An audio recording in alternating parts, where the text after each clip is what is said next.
A few moments later.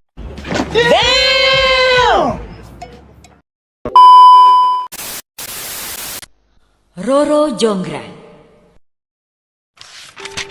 Pada zaman dahulu kala, hiduplah seorang raja dengan wujud raksasa bernama Prabu Baka. Dia adalah raja yang terkenal rakus dan suka memeras rakyatnya. Semua takut padanya. Dia memiliki seorang patih yang setia bernama Patih Gupala. Suatu hari, Prabu Baka memimpin penyerbuan ke kerajaan Pengging. Dia ingin menguasai kerajaan makmur dan subur itu. Perang pun tidak terhindarkan. Prabu Baka mengamuk dan memukul mundur pasukan kerajaan Pengging. Serbu! Serbu! Ya! Ya! Ya! Perintah Patih Gupala yang menyemangati pasukan Prabu Baka. Putra mahkota kerajaan Pengging yang bernama Bandung Bondowoso marah besar saat tahu kerajaannya diserang tiba-tiba oleh Prabu Baka. Maka Bandung Bondowoso menyiapkan pasukannya dan memimpin serangan balasan. Ini tidak bisa dibiarkan. Kita harus menyerang pasukan Prabu Baka. Serunya sambil mengacungkan pedangnya. Di tengah pertempuran, Bandung Bondowoso bertemu dengan Prabu Baka. Mereka bertarung dengan ganas, saling menyerang dan saling mengeluarkan jurus andalan mereka. Akhirnya, Bandung Bondowoso berhasil membunuh Prabu Baka. Pasukan Prabu Baka kocar-kacir saat tahu rajanya terbunuh. Patih Gupala memerintahkan mereka lari pulang ke kerajaan Baka. Bandung Bondowoso tidak tinggal diam. Ayo kejar! Jangan menyerah! Ya! Ya! Ya! Bandung Bondowoso dan pasukannya terus mengejar musuh hingga ke kerajaan Baka. Pasukan Baka menyerah kalah. Bandung Bondowoso bisa masuk istana dengan leluasa. Alangkah terkejutnya dia karena bertemu putri cantik jelita di dalam istana. Wahai putri cantik, siapa gerangan dirimu? Aku adalah putri Prabu Baka. Namaku Roro Jonggrang. Bandung Bondowoso tidak menyangka Prabu Baka yang berwujud raksasa ternyata memiliki putri cantik jelita. Dia langsung jatuh cinta kepada Roro Jonggrang. Bandung Bondowoso tidak bisa tidur memikirkan Roro Jonggrang. Akhirnya, dia mengutarakan maksud hatinya pada putri cantik itu. Wahai Roro Jonggrang nan jelita, maukah kau menjadi istriku? Mendengar pinangan Bandung Bondowoso, Roro Jonggrang menjadi bingung. Dia takut kepada Bandung Bondowoso, namun dia tidak ingin menikah dengan orang yang telah membunuh ayahnya. Aku mau menikah denganmu, tapi kamu harus memenuhi 2 syarat. Aku ingin dibuatkan sumur Jalatundra dan 1000 candi dalam waktu semalam. Bandung Bondowoso menyanggupi syarat Roro Jonggrang. Baiklah, aku sanggup melakukan itu semua. Dan aku bisa menikahimu, wahai putri cantik. Tanpa banyak membuang waktu, Bandung Bondowoso segera menggali tanah untuk membuat sumur Jalatunda yang dalam. Hanya dalam waktu singkat, sumur itu sudah jadi. Roro Jonggrang gelisah dan berusaha memikirkan cara untuk mencelakakan Bandung Bondowoso. Bagaimana, Roro Jonggrang? Apakah sumurnya sesuai dengan keinginanmu? Roro Jonggrang tersenyum, lalu berkata, Bandung Bondowoso, maukah kamu masuk ke dalam untuk memeriksa sumur itu? Baiklah, aku akan memeriksanya. Bandung Bondowoso segera masuk ke dalam sumur. Saat Bandung Bondowoso masuk ke dalam sumur, Roro Jonggrang memerintahkan Patih Gupala dan pasukannya untuk menutup sumur itu dengan batu. Bandung Bondowoso tahu kalau dia ditipu dan marah besar. Hah? Rupanya dia telah menipuku. Dengan kesaktiannya, Bandung berhasil menjebol batu-batu itu dan naik ke atas.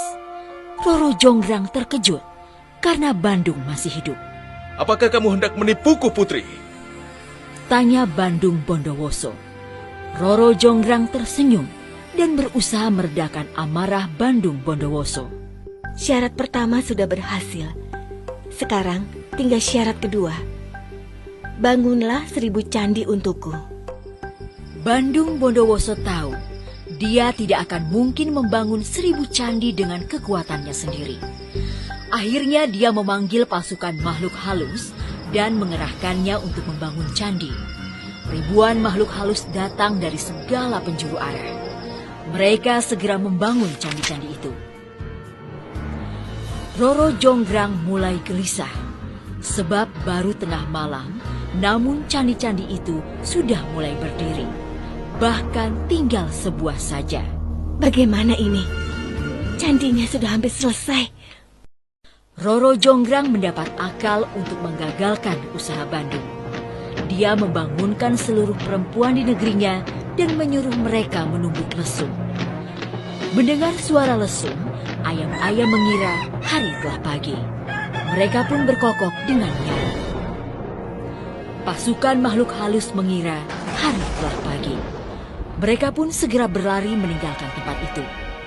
Bandung Bondowoso segera tahu kalau dia ditipu lagi. Kau telah menipuku lagi, Roro Jonggrang. Aku tidak bisa memaafkanmu. Kali ini dia tidak bisa menahan kemarahannya. Bahkan senyum Roro Jonggrang tidak bisa meredamnya. Kukutuk kamu jadi arca batu untuk menggantikan satu candi yang belum selesai. Dalam sekejap, Roro Jonggrang menjadi arca batu. Maka genaplah 1000 candi telah dibangun Bandung Bondowoso. Melihat Roro Jonggrang telah berubah menjadi arca, menyesallah Bandung Bondowoso. Dia menangisinya, namun nasi telah menjadi bubur. Bandung Bondowoso tidak bisa menarik kutukannya. Konon 1000 candi yang dibangun Bandung Bondowoso masih ada sampai sekarang dan berdiri di Yogyakarta. Namanya Candi Sewu, yang berarti 1000 candi.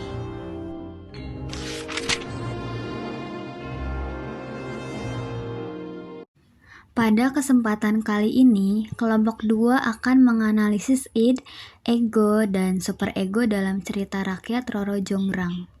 Anggota kelompok kami terdiri atas Ardeva Hurim Valanti Salsabila, Nabila Amani Ulia, dan Nisrina Jilan Kamila Safa. Baik, kita masuk ke materi pertama. Id, ego, dan superego. Id, ego, dan superego ini adalah teori kepribadian yang dikemukakan oleh Sigmund Freud. Id adalah aspek penting. Id adalah aspek paling dasar yang sudah ada sejak lahir dan berisi dorongan naluriah seperti lapar, marah, dan keinginan instan, yang bekerja berdasarkan prinsip kesenangan tanpa mempertimbangkan benar atau salah. Ego berkembang untuk menengahi dorongan id dengan kenyataan, sehingga bertindak lebih rasional dan mempertimbangkan situasi yang ada. Ego bekerja berdasarkan prinsip realitas, yaitu mencari cara yang tepat dan aman untuk memenuhi keinginan. Superego adalah bagian kepribadian yang berkaitan dengan nilai moral, norma, dan aturan yang diperoleh dari lingkungan, seperti keluarga dan masyarakat. Superego berfungsi mengontrol perilaku agar sesuai dengan standar baik dan buruk. Selanjutnya, kita akan membahas analisis karakter tokoh. Yang pertama itu ada Roro Jonggrang. Tokohnya itu didominankan ego. Karakter Roro Jonggrang itu cerdas, strategis, berpikir logis, dan pandai mencari jalan keluar. Nah, bagian yang menunjukkan ego dalam cerita Roro Jonggrang tersebut sebagai berikut. Yang pertama itu ada saat menerima lamaran dengan syarat. Dialognya berbunyi, "Baiklah, aku menerima lamaranmu, Bandung Bondowoso. Namun setelah kamu memenuhi satu syarat dariku." Nah, di sini tuh Roro Jonggrang sebenarnya tidak ingin menikah dengan Bandung Bondowoso karena ia membunuh ayahnya. Namun ia tidak langsung menolak karena menyadari posisinya tidak aman. Ia menggunakan cara yang lebih realistis, yaitu memberikan syarat yang sangat sulit. Tindakan ini menunjukkan fungsi ego. Yang kedua itu saat mencari cara menggagalkan pembangunan candi. Roro Jonggrang berpikir sangat keras untuk menggagalkannya. Di sini kalimat ini menunjukkan proses berpikir dan pertimbangan sebelum bertindak. Ini merupakan ciri dominan ego yang bekerja berdasarkan akal dan strategi. Yang ketiga yaitu saat membuat suasana seperti pagi.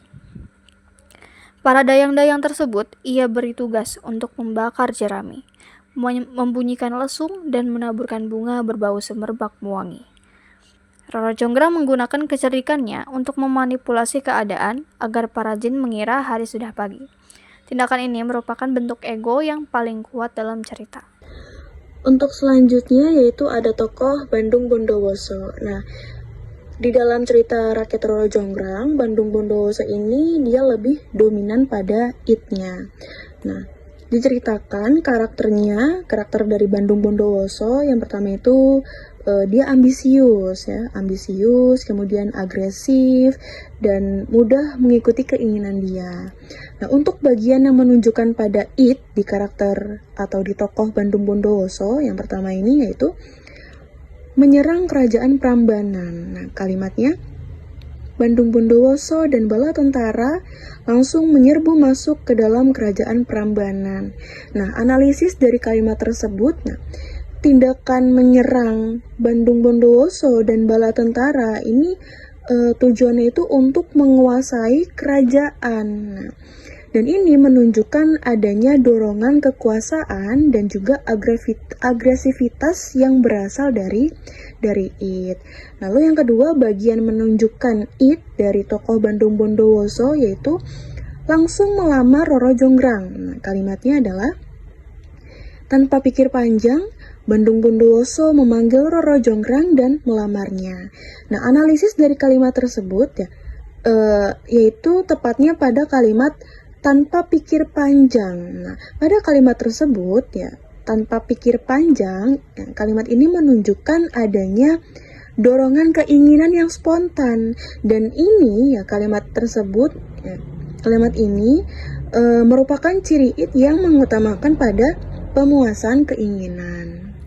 Materi selanjutnya ada superego dalam cerita. Unsur superego tidak terlalu dominan, tetapi terlihat ketika Roro Jonggrang masih memiliki rasa cinta dan hormat kepada ayahnya. Bagian yang menunjukkan superego yaitu ia sangat benci melihat Bandung Bondowoso yang telah membunuh ayahanda yang sangat ia cintai. Analisisnya yaitu perasaan tersebut muncul karena nilai moral, kesetiaan, dan rasa hormat kepada orang tua yang merupakan fungsi superego. Baik, dari pembahasan yang telah kami sampaikan, dapat disimpulkan bahwa berdasarkan analisis psikologi sastra Freud, unsur yang paling dominan dalam cerita Roro Jonggrang adalah ego, terutama pada tokoh Roro Jonggrang. Hal ini terlihat dari kemampuannya berpikir strategis, mempertimbangkan situasi, dan mencari cara untuk menghindari pernikahan dengan Bandung Bondowoso.